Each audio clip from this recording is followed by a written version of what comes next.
লোক কি হইছে অ্যাড হইছে দেন আমরা 3 দিন আমরা ফেসবুকে কি করি ক্যাম্পেইন করি হলো ক্যাম্পেইন 3 দিনের কাজ শেষ দেন এর মধ্যে আইনি অনেকগুলো বিষয় আছে যেটা নিয়ে আমি উকিলদের সাথে বসতেছি সেই আইনি বিষয়গুলোকে মাথায় নিয়ে আমরা একটা স্মারকলিপি তৈরি করি স্মারকলিপি কিন্তু ভাবাবেগের না এটা আইনি স্মারকলিপি যেখানে তথ্যের কোর্ট প্রদত্ত কোম্পানির অ্যাকাউন্টসের বাইরে কোনো তথ্য এখানে কি গরমিল করে দেওয়া যাবে না তাহলে আমরা একটা তথ্যগুলো নিয়ে আমরা একটা কি করি হ্যাঁ কোর্ট থেকে আমাদের মামলার শেষ অবস্থা সেটাও কিন্তু আমাদেরকে এই স্মারকলিপির মধ্যে কি আনতে হবে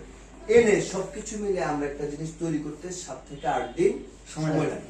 তাহলে এই 7 থেকে 8 দিনের মধ্যে আমরা এই সদস্য সংগ্রহ আর বাকি ক্যাম্পেইনটা আমরা কি কমপ্লিট করি আমি ধরে নিচ্ছি 26 তারিখের মধ্যে আমি স্মারকলিপি কমপ্লিট করি করলে অনলাইনে পাঠিয়ে দিলাম কোন কাদের কাছে প্রত্যেক জেলার প্রতিনিধিদের কাছে তারা তারপরের দিন প্রিন্ট আউট দিয়ে জেলা পরিষদে যে জিনিসটা দিয়ে আসবে দিয়ে এসে তারা একটা কি আনবে রিসিপিং এনে আর ছবি উঠাবে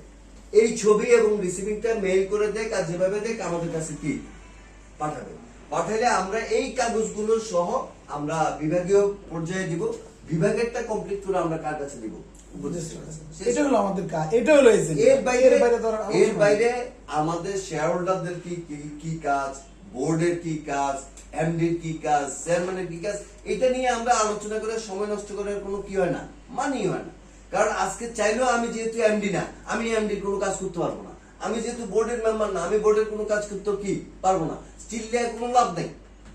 একটা প্রক্রিয়ায় আমি বারবার বলতেছি যে আমাদের ব্যবসা শুরু করার নির্দেশনাটা কে দিছে আদালত কয়টা কাজ করতে বলছে 13টা এই 13টা কাজ হলে ব্যবসা শুরু হয়ে যায় আর এই 13টা কাজ যতক্ষণ পর্যন্ত কি না হবে ব্যবসা শুরু হওয়ার কোনো কি নেই এই 13টা কাজ করতে গেলে আরো 12টা কাজ আবার গেছে ভাত খাইতে এখন ভাত খাইতে গেছে ভাত খাইতে যায় আমার চাইল কিনতে হবে চাইল কিনতে যায় আমার পাতিল কিনতে হবে পাতিলের লগে পানির লাইন লাগবো লার্কি লাগবো চুলা লাগবো এটা কিন্তু বলে দেয় নাই বলে দিছি কি করতে তো এখন তুমি তো ভাত খেতে গেছো ভাত খান আরে ভাই ভাত খেতে গেলে তো এই জিনিসগুলো লাগবে সফটওয়্যার চালু করতে গেলে সার্ভার লাগবে টেকনিক্যাল হ্যান্ডস লাগবে অ্যাকাউন্টস এর লোক লাগবে মানে জিনিসটা তো আর এত ইজি কোনো কি বিষয় না তার আগে কি করতে হবে ব্যাংক অ্যাকাউন্ট পাশাপাশি ব্যাংক অ্যাকাউন্ট ওপেন করার কি করতে হবে ব্যবস্থা নিতে হবে ব্যাংক অ্যাকাউন্ট ওপেন করতে গেলে সিগনেচারি লাগবে এখানে জিনিসগুলো তো অনেকগুলো কাজ ভাই এটা কি আমি কইলাম রেখাকে চালু করে দাও খুলে দিলে এটা কি চালু হয়ে গেছে এরকম খোলা তো ডেস্টিনি 12 বছরই আছে ডেস্টিনি অফিসে কেউ কোনো এসে চালা মারছে 12 বছরই আছে পরিচালনা পর্ষদের অ্যাক্টিভিটিস না থাকার কারণে বৈশাখী চালু আছে